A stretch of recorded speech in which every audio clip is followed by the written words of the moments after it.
कि प्रशासन के लोग आजकल के प्रशासन के लोग ऐसे शब्दों का प्रयोग कर रहे हैं जो उचित नहीं है।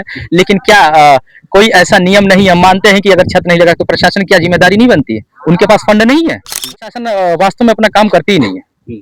अगर प्रशासन अपना काम की होती तो ये घटना ऐसी ना होती। चार चार बार प्रतिमा क्षतिग्रस्त हुई, ये क्रमशः ऐसा लगा परंपरा बन गया है। बार बार प्रतिमा टूट नहीं पकड़ा जाए तो वो तो मैं तो पहले बता दिया, ये बार बार ये चल रही है सर, परंपरा चल रही है। बहुत सारे साथी हैं, कई बार हम लोग लगातार आए, इस बार भी आदमी आया यहाँ कड़ी धूप में। तो सोचिए अगर हम लोग धूप में आकर यहाँ खड़े हो सकते हैं तो अगर जो भी व्यक्ति हैं जो भी ऐसी चीजें कृत्य कर रहे हैं, अगर उन पर मुकदमा नहीं होगा तो इनको भी धूप में बैठा देंगे, इनके पसीने छुड़ा देंगे फिर।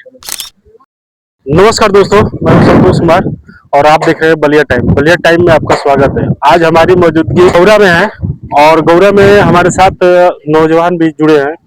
इनसे हम जानना चाहेंगे कि आखिर में इतनी भीड़ और इतनी संख्या क्यों है आज यहाँ पे।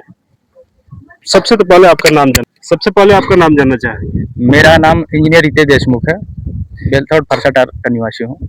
क्या कहेंगे इस घटना को, जो कि यहाँ के लोग स्थानीय द्वारा पता चल रहा है कि 4 बार मूर्ति टूटी है, 4 बार एप्लीकेशन थाने पे दी गई, एप्लीकेशन पे आते हैं प्रशासन, यहाँ पे जो भी कार्रवाई होती है करके चले जाते हैं, लेकिन जस का तस हमेशा टूटती रहती है।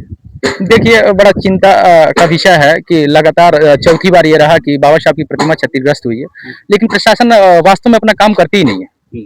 अगर प्रशासन अपना काम की होती तो ये घटना ऐसी ना होती।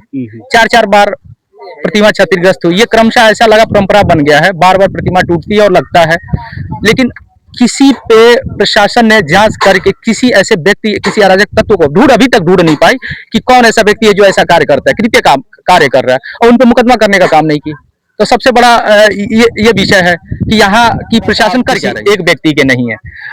बाबा साहब सबके लिए कार्य किया और सबके लिए एक समानता का एक नजरिया रखा। और प्रशासन के लिए मैं चेतावनी देना चाहता हूं, अगर आज प्रतिमा लग भी गई, अगर मुकदमा नहीं हुआ तो ये अगर भ्रम प्रशासन के अंदर है कि ये दलितों के मसीहा है, ये बाबा साहब की प्रतिमा है, उसके बाद कोई कार्रवाई नहीं होगी, तो इससे ज्यादा क्या होगा वही जाने। हम पूरा थाने को घेरने का काम करेंगे और फिर नाको चनो चमाना पड़ जाएगा। ये चेतावनी है मेरी पुलिस प्रशासन जी। यहाँ के लोगों के द्वारा पता चला कि प्रशासन आई, यहाँ पे जो क्या बोलते हैं नायब तहसीलदार आए, बोले कि अभद्रता, बोले कि ऐसा है कि क्यों नहीं इनका छत बनवा देते। क्या ये उनके मुंह से अच्छी लगती है? देखिए, प्रशासन के लोग आजकल के प्रशासन के लोग ऐसे शब्दों का प्रयोग कर रहे हैं जो उचित नहीं है। लेकिन क्या कोई ऐसा नियम नहीं है? हम मानते हैं कि अगर छत नहीं लगा तो प्रशासन की क्या जिम्मेदारी नहीं बनती है? उनके पास फंड नहीं है, वो क्यों नहीं लगवा दे रहे हैं? आज जो नौकरी वो कर रहे हैं, जिस पोस्ट पे है, जिस कुर्सी पे बैठे, वो बाबा साहब की देन, क्या वो भूल गए? मैं उनको याद दिला दूं कि वो बाबा साहब की देन है। आप जो इतनी बड़ी बड़ी बातें कर पा रहे हैं और बैठ के जो मलाई खा रहे हैं, तो इनसे निवेदन भी है कि इन सब चीजों को जांच करते हुए, और रही बात इनका छत की जो बात है, तो प्रशासन से मैं चाहूंगा, एसडीएम साहब से मैं चाहूंगा कि ये काम करवाएं और सहयोग करके छत का निर्माण करा दिया जाए और सुरक्षा की व्यवस्था की जाए। और सबसे बड़ा जो मैंने अभी कहा, इससे बड़ा विषय ये है कि जो अराजक तत्व हैं उन पे अगर मुकदमा नहीं होता तो ये चीजें लगातार बढ़ती रहेंगी, और ऐसा ना हो कि ये किसी दंगा का रूप ले ले, क्योंकि समाज के लोग बहुत आहत हो चुके हैं कि चौथी बार, यहाँ पहली बार नहीं, ये चौथी बार है। तो बहुत अंदर पीड़ा है और गुस्सा भी है युवाओं के अंदर। तो कहने का मतलब ये है कि आप लोग यही चाहते हैं कि पहले मतलब मूर्ति लगने से पहले अपराधी को पकड़ा जाए।